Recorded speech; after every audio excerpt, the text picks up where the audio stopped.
deserve a response from the Lassies.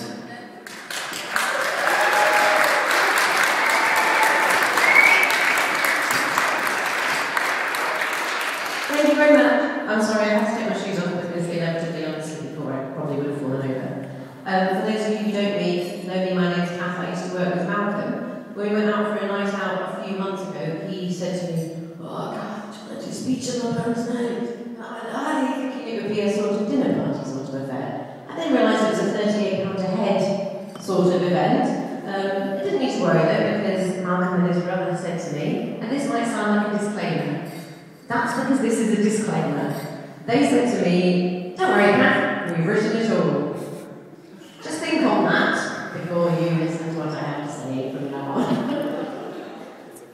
So this is the first time that I've been asked to offer a reply to the toast to the Lassies, and I would like to say thank you for allowing me such an honour, particularly seeing as the vast majority of you have never seen or heard of me, which may not be such a bad thing. When I was first asked if I would deliver the speech, I was a little unsure. I'd never met Joe, whose toast I had to reply to, and most of all, I didn't know what tone the speech should take.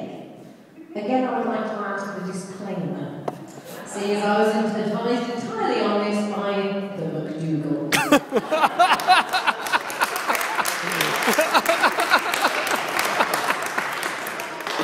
Take one, just laugh, that's all else. I would like to start by thanking Joe for such a lascivious and effusive speech.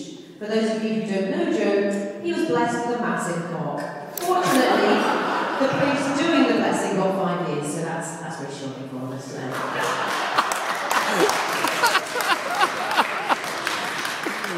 As the ladies in the audience know, men have 2 defining traits: a love of emptying their scrotum and a willingness to tell whatever lie is required to facilitate this event. Back in Rabbi's day, things were not so very different. I would like to read you a poem by Rabbi's then girlfriend, who became his wife, Jean Armour, as she describes their first date, as it is still surprisingly relevant today. Now, as you've probably picked up, I have a very strong Scottish accent. I will try to tone it down for the purposes of this poem, but if my brogue becomes too rough, please feel free to ask me to calm down. It's the age-old single girl's plight, as it'll soon be Friday night. Scanning the TV times, there's nothing on, it's all a load of shite. Am I really staying home with chocolate, a box of wine and a tub of ice cream, watching Hollyoaks, Desperate Housewives, and Twilight whilst flicking my bean? But wait, a text from Moira, my very best mate, comes through. It says, "Are you out for a double blind date?" Shite, I'll need to start getting ready at 2. I'm glad that I bought that skimpy red dress, 10% off from Monsoon, because it'll be worth every penny if I find out he's hung like a baboon. I preen myself, whack my growler, smooth, bald and clean, to make it look just like it did when I had just turned 16. I take great care not to press too hard and cut the wee man's throat. The throat, that is, of the man that sits symmetrically in my board. I came at the best of the raffles I've had involved in excess of frisking, so a couple of trebles of bells and coke, and I can the rest will be history. Oh, look, there's Moira sitting alone. Oh, her stitches are almost healed. She's never been a skinny lass, but now her arse has its own gravitational field.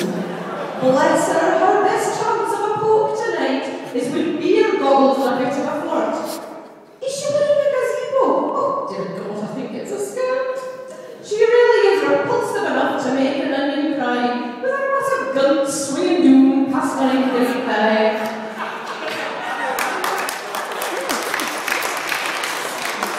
Now, is any of you wondering why Moira's my best mate? It's because I cannot never fail to get the better date.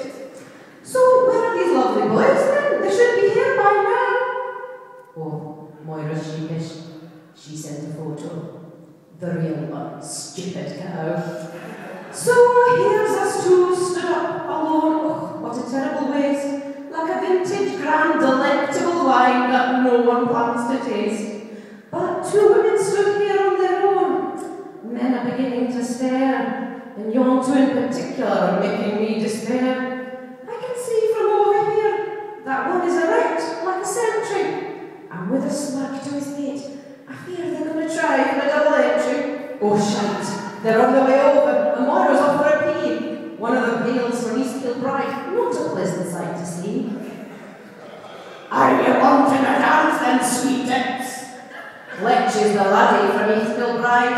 His breath removed my eyebrows. Dear God, I nearly died. I've just won the lottery. I'm richer than Bill Gates. I drive a red Bugatti with newly personalised plates. I'm hung just like a donkey. I'm everything that you see. If I bone me real good tonight, you'll not walk for a week. Why do women masturbate with these fingers? 'Cause they're mine. And there's no other way but they come every time. Then Moira returns from the loo, daintily releasing a wedgie. Wanders over to Sir Chappie and says, "Oh, hello, Reggie. So sorry to hear that your mother is dead, though it is a bit weird that she's still in her bed."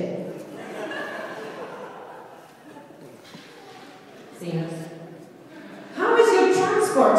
That faithful old cycle? That's got to be sore with the pox on your Michael.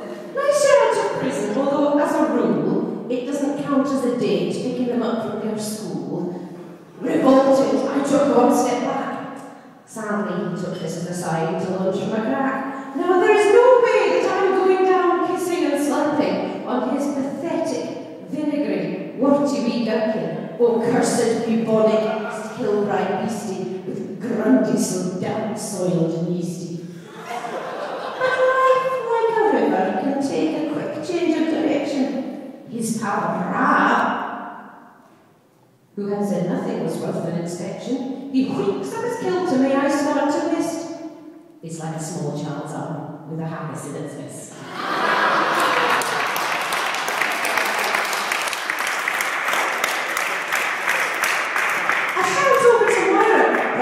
Tonight, without the rain, the size of Rab's willy will drive me insane.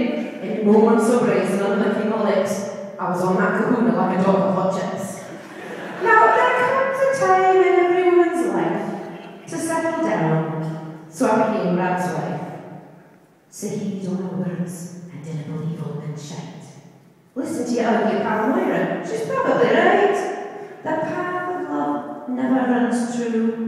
Hiccups here and there inevitably accrue. Like the time Rab stuck his knob in the hole in my popcorn box at the cinema.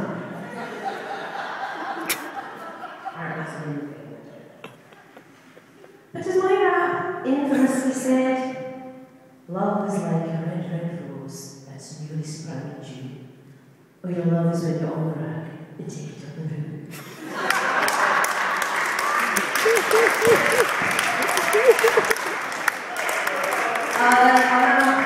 Get back into the natural room. So, Rabbi certainly was charming, and Jean was a lucky lady. However, Rabbi, like most men, had a tendency, when asked a question out of the blue, to lie. One of the most famous lies, still propagated today, was told by Rabbi when Jean asked him, "What have you got under your kilt?" The question was innocent enough. Jean was about to do a load of whites and wanted to know if changing pants was a timely exercise. But Rabbi, shocked by the question, lied and said, "Nothing." So starting the myth that nothing is worn under the kilt.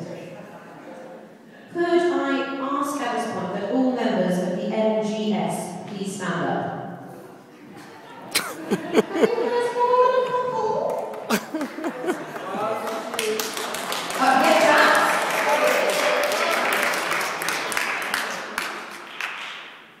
Are there actually only 4? Right. The reason is, early this evening, our spies tell us that 5 members of the NGS were spotted going into the toilets with an NGS bag, only to emerge without said bag. This bag has been recovered, and in it we found 5 pairs of underpants. And more importantly, the secret that they were trying to keep will be exposed. The first pair of pants, you can see them, sorry. The first pair of pants are at first glance a normal pair of boxers. They look ordinary enough, but they're special modifications said previously, hung like a baboon. The name tag says Mr. Ding Dong.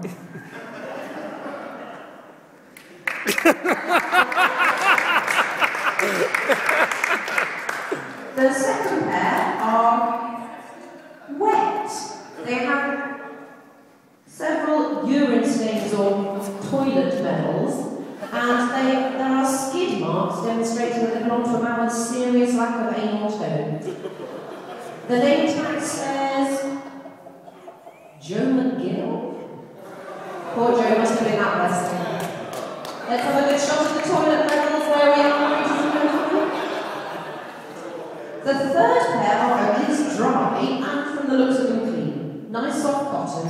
They are the pants of someone quite youthful, as they have a letter on them in glitter with little love hearts, and one letter in glitter in a big letter G. The name tag says Irish Dave. Don't know if that means anything to me.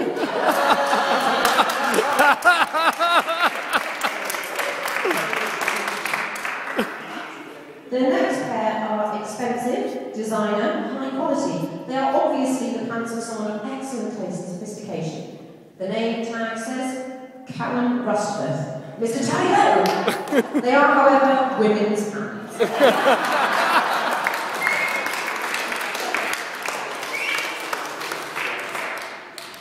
The final pair are also a high quality garment, and from the looks of them, specially tailored. They are leather in construction, with metal studs and dealings for restraint. Crotchless, they have 2 chains, and one chain is a tube, and chain 2 is on the sensible side, claiming the garment of someone as pure as the driven snow. There can only be one owner of these, Lord G.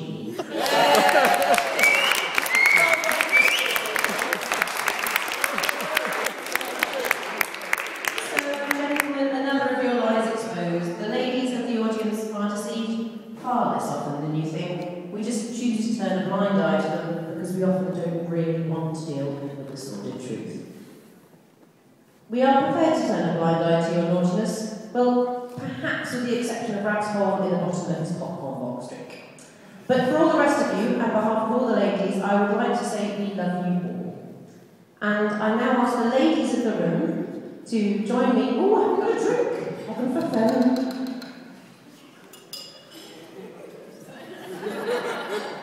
To raise their glasses and join in a toast to the Laddies.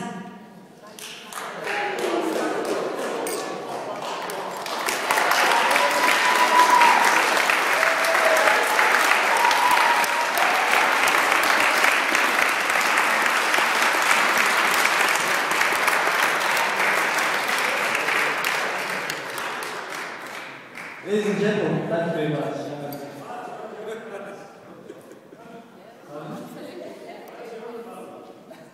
They're on my table. Okay, thank you, Guy, Joe, and Kath. Great speeches and well done to all of you. Thank you very much.